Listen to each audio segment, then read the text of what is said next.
Donc les fessiers, on a plusieurs couches, une couche superficielle, une couche moyenne et une couche plus profonde.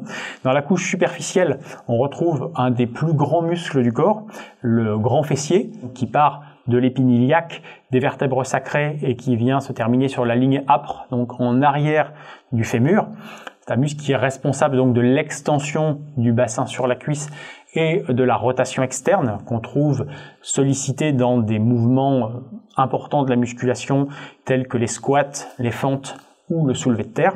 Dans cette même couche, on retrouve également le TFL, tenseur de la fascia lata, qui part de l'épine iliaque et qui vient s'insérer sur le condyle latéral du fémur, donc qui enjambe l'articulation et de la hanche et du genou. C'est l'un des muscles les plus longs du corps. Il est responsable de l'abduction, donc d'amener la cuisse vers l'extérieur. C'est un muscle aussi qu'il conviendra, un petit peu comme on a parlé dans le psoas, d'étirer, parce qu'il peut avoir des actions au niveau du genou, notamment il est impliqué dans le syndrome qu'on appelle l'essuie-glace, qu'on retrouve dans le cas de pathologie, notamment du coureur.